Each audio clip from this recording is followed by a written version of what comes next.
Hello was வணக்கம். இது தமிழ் நண்பர் சேனல். நான் உங்கள் தமிழ். ஓகே வாஸ், நம்ம இன்றைக்கி பார்க்குற காணொலி அப்படின்னு பார்த்தீங்கன்னா, இன்றைக்கி பார்க்குற காணொலியில் இன்றைய சிந்தனை அப்படின்னு பார்க்க போகிறோம். அந்த இன்றைய சிந்தனையில் எதை பற்றி நம்ம பார்க்க போகிறோம்?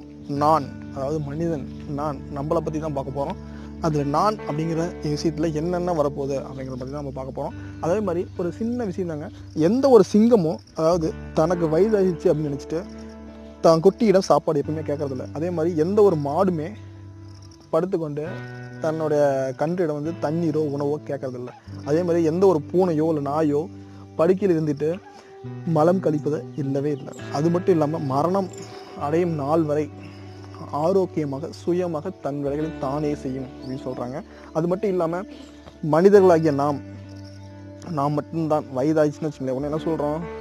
நம்மளால் முடியல, எனக்கு மனதாலையும் முடியல, உடம்பாலையும் முடியல அப்படிங்கிற விஷயம் சொல்கிறோம். அதே மாதிரி அது மட்டும் இல்லாமல் அடுத்தவங்களை எதிர்பார்த்துட்டு இருக்கிறோம், அந்த மாதிரி நடந்துட்டு இருக்கிறோம். அது மட்டும் இல்லாமல் நம்ம நல்லா வச்சு ஒரு விஷயத்தை நல்லா ஞாபகம் வச்சுக்கணும் அப்படின்னு சொல்ல வரேன். அது என்ன விஷயம் அப்படின்னா, முதுமை அது என்றுமே எப்பவுமே இல்லை. அது மட்டும் இல்லாமல் நோய் அது என்றுமே எப்பவுமே இல்லை. அது மட்டும் இல்லை, இயலாமை என்று எதுவுமே இல்லை. எல்லாமே நம்ம செய்கிற நம்ம மனதில் நினைக்கிற விஷயங்கள், நம்பிக்கைகள் தான் இருக்குது அப்படின்னு சொல்கிறாங்க. அது மட்டும் இல்லாமல் நம்மளுடைய சிந்தனையை மாற்றணும், ஆரோக்கியமாக வாழலாம். சிந்தனையை எப்பவுமே மாற்றணும்னா ஆரோக்கியமாக வாழலாம். நாம் எதை நம்புகிறோமோ அது மாதிரி தான் நம்ம ஆகுறோம் அப்படின்னு சொல்கிறாங்க. நான் அதாவது நான் சம்பாதிச்சுக்கிறேன், நான் காப்பாற்றினேன், நான் தான் வீடு கட்டினேன், நான் தான் உதவி செஞ்சேன், நான் உதவி செய்யலாம் அப்படின்னு சொல்கிறோம்.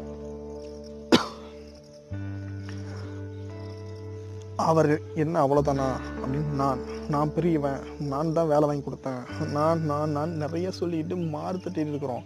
ஆனால் அந்த நான் சொல்கிறோம்ல, இவ்வளோ விஷயம் நம்ம சொல்கிறோம். இப்போ நான் சில விஷயங்கள் சொல்கிறேன் பாருங்கள். அதாவது நான் தான் என் இதயத்தை இயக்கிறேன்னு சொல்ல முடியுமா? அது முடியாது. அது மட்டும் இல்லாமல் நான் தான் என் மூளையை இயக்கிறேன் அப்படின்னு சொல்ல முடியுமா? அதுவும் முடியாது. நான் தான் 2 கிட்னியும் வந்து இயக்கிறேன் அப்படின்னு நம்ம சொல்ல முடியுமா? முடியாது. நான் தான் என் வயிற்றில் சாப்பாடை போட்டு உணவை ஜீர்ணிக்கிறேன், தனியாக பிரித்து ரத்தத்தில் கலக்கிறேன் அப்படின்னு சொல்ல முடியுமா? முடியாது. அது மட்டும் இல்லாமல் நான் தான் பூக்கில் மலர வைக்கிறேன் இந்த மாதிரி சொல்ல முடியுமா? வாய்ப்பே இல்லை.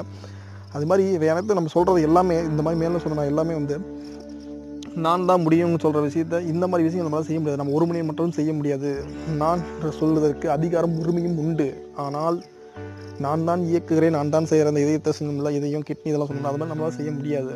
ஆகிய நான் சொல்ல வர விஷயங்கள்னா, நான் என்ற அகந்தியை விட்டுருங்க. நான் கருவங்கிற, அதாவது அந்த கருவம் அகந்தியை விட்டுருங்க. எல்லாத்தையும் அன்பாக பழகுங்க, அன்பாக இருப்போம்.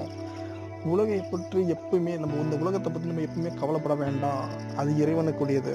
அது மட்டும் இல்லை, உணவை பற்றியும் கவலைப்பட வேண்டாம், அது இறைவன் நமக்கு தரக்கூடியது. ஓகேங்களா? அதே மாதிரி எதிர்காலத்தை பற்றியும் கவலைப்பட வேண்டாம், இறைவன் கரத்தில் அது உள்ளது. ஓகேங்களா? அது மட்டும் இல்லாமல் நமக்கு மேலே உள்ளவங்களை பார்த்து ஏங்க வேண்டாம், தாழ்வு மனம் தான் வரும். ஏன்னா நமக்கு மேலே இருந்து நம்ம ஏங்கணும்னா வச்சுன்னா, அவங்க பெரிய பணக்காரங்களாக இருக்காங்க, பெரிய வசதியாக இருக்காங்க அப்படின்னு நினச்சி நம்ம வேங்க போது நமக்கு ஒரு தாழ்வு மனம் போகும். ஐயோ நம்மளால முடியவில்லையே அப்படிங்கிற ஒரு எண்ணங்கள் தோன்றும். அது மட்டும் இல்லாமல் நமக்கு கீழே இருக்கிறவங்களையும் வந்து ஏளனமாக பார்க்க வேண்டாம். ஏன் அப்படின்னா அது நம்ம தலைக்கணத்தை கொடுக்கும், நமக்கு கருவத்தை அதிகரிக்கும். ஓகேங்களா? கீழே உள்ளவங்க நமக்கு கீழே இருக்கிறாங்க அப்படின்னு நினைக்க வேண்டாம். அதனால் நான் சொல்ல வர ஒரே ஒரு விஷயந்தான், நாம் யாரோடையும் நம்மளை ஒப்பிட வேண்டாம். நாம இருந்தாவே போதும், தன்னம்பிக்கை கண்டிப்பாக வரும்.